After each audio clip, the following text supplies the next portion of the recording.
la población tiene que dejar de fumar. Si no deja de fumar va a seguir padeciendo dos enfermedades muy claras. O va a tener cáncer o va a tener enfermedad coronaria, casi con seguridad. Si la presión arterial durante toda la vida es elevada, seguro que vas a tener un problema vascular cerebral o un problema coronario. Si sos diabético, obeso, hipertenso, excedido de peso, etcétera, muy probablemente tengas un problema coronario. Entonces, todos los factores ambientales intervienen y mucho, y el equilibrio de todas esas fuerzas es la que tenemos que tratar de modular desde la medicina.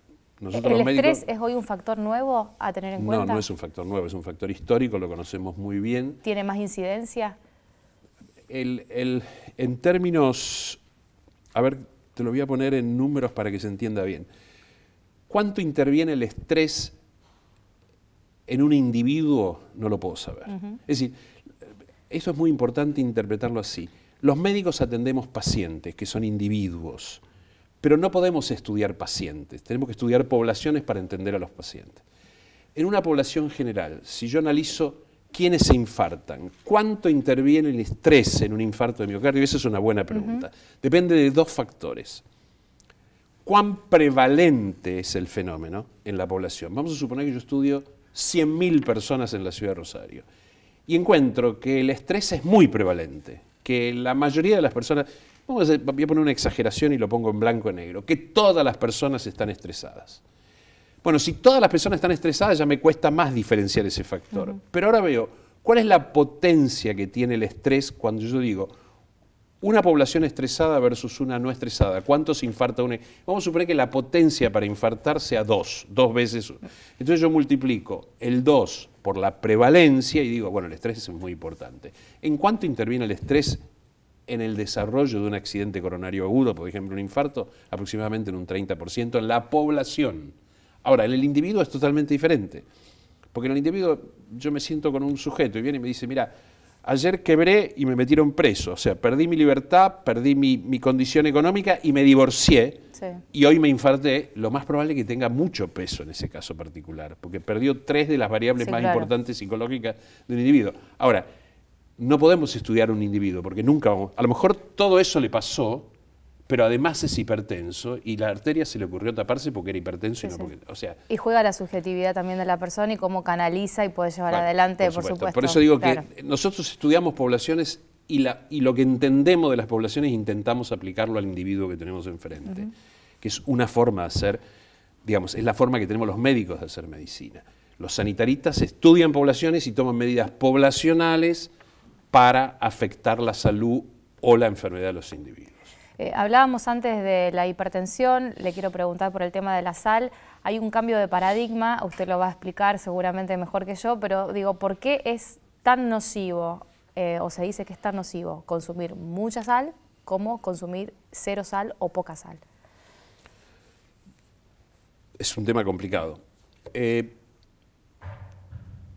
tema sal es medio dogmático, y dogma tiene que ver con un relato. La transferencia del conocimiento históricamente se hizo a través de un relato, a través de una historia. Hoy, a partir de la revolución digital y la disponibilidad de datos y la velocidad con que los datos cruzan, tenemos más datos. Entonces, los relatos se empiezan a caer frente a los datos. El relato es una historia contada, el dato es una historia contrastada, es una entidad real.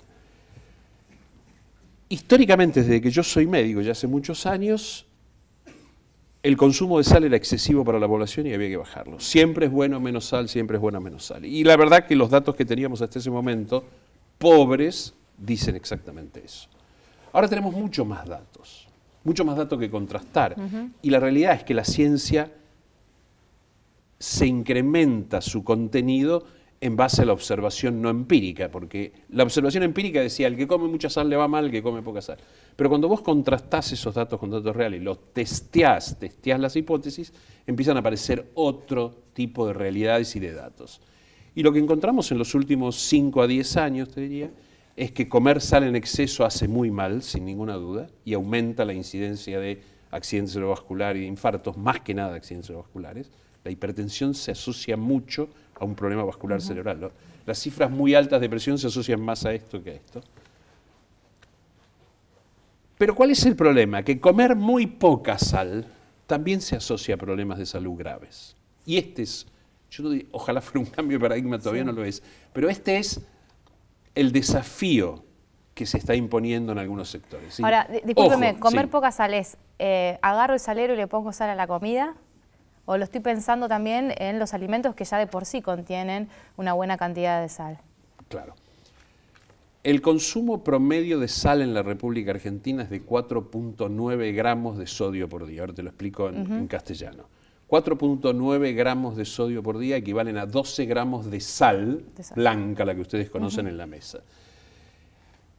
No hay cifras, de nuevo, relato puro, no hay cifras reales. Yo me encargué especialmente de averiguar cuánto del contenido de sal, de los 5 gramos por día o de los 12 gramos de sal diarios que comemos, viene en los alimentos y cuánto es discrecional. Discrecional se llama la sal que le ponemos. La sal que le agregamos. No hay datos oficiales. El único dato que figura es del Ministerio de Salud Pública del otro gobierno. Me encargué de hablar con la persona que lo hizo, que es amigo además. Le pregunté, ¿cómo lograste este dato? A través de un modelo matemático. Quiere decir que no hay dato de cuánto es discrecional y cuánto es. Se especula que en la Argentina, parecido a la mayoría de los países, va entre un 15-20% y un 30-40%. Es decir, que yo creo que está por ahí. Debe ser discrecional, yo lo pondría así, 30-70. Quiere decir, 70 viene con los alimentos, no lo puedes tocar a eso. 30% es discrecional, es lo que vos le pones a la comida. ¿Y eso es lo que hay que eliminar? Yo no lo eliminaría, yo diría, lo que yo eliminaría es el salero de la mesa. Yo eliminaría a aquella persona que compulsivamente se siente y le pone sal antes de probar la comida, por ejemplo. Me parece que eso es un error grosero. Ahora, vuelvo a repetir, comer mucha sal hace mal, pero comer nada de sal también hace mal. ¿Y genera el mismo fenómeno en el corazón? Y en otras partes. O sea, no solamente hay problemas vasculares, sino que hay otro tipo de problemas. Entonces, no estamos muy seguros. Lo único que decimos, todavía no hay un cambio de paradigma. Yo no me animaría a decir que hay un cambio de paradigma.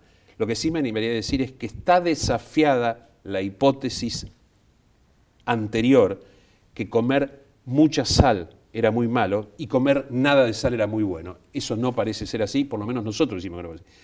Entonces, como todo esto es observación, porque usted no puede hacer un estudio, se podría hacer un estudio, pero no hay estudios que digan, yo le doy mucha sal a un grupo, le doy poca sal al otro grupo. Entonces, como no hay esos estudios y los pocos que hay son de muy mala calidad y hechos de la década del 70-80 y no sirven para nada, entonces, ¿qué tenemos que hacer? Observar. La observación es empírica y tiene errores implícitos graves. A lo mejor lo que estamos diciendo nosotros es un error, o a lo mejor no es un error. O a lo mejor lo que dicen los otros es un error. Entonces nosotros estamos diciendo, observamos que la curva es en U. Es decir, es muy grave acá y es muy grave acá. Acá es lo mejor. ¿Y qué es acá? Y acá es un rango que va entre 3,5, 3 y 5. O sea que nosotros no estamos tan mal si nos ponemos ahí. Estamos en el extremo del rango, pero uno podría decir, lo bajo a 4, pero no mucho más. Ahora, la observación es empírica y tiene errores. ¿Cómo explico la observación tiene errores? Le voy a dar un ejemplo que se lo uso con los residentes y es tan simple. Cuando uno analiza, por ejemplo, ¿qué le pasa a la gente que tiene un infarto de miocardio? Bueno, yo te voy a comentar, la gente que tiene un infarto de miocardio, si tiene pelo gris, canoso, le va mal, comparado al que no tiene pelo gris canoso. Te voy a decir, pero no puede ser, el pelo gris condiciona la evolución del infarto. No, la edad lo condiciona. Claro.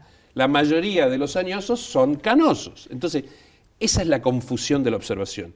Como nosotros estamos entrenados, decimos, no, pará, ajustámelo por edad, porque si no, todos los más viejitos son canosos, obviamente. Entonces, lo que te va peor es con la edad. Si vos tenés un problema coronario grave a los 90 años, no es lo mismo que tener los 30. La mortalidad de los 90 años es muy alta, la mortalidad de los 30 años es muy baja. No fue el pelo, fue la edad. Bueno, acá es muy obvio el ejemplo que yo di. Ahora, imagínate cuando vos estudias poblaciones gigantes, que hay condiciones ocultas que no podemos medir.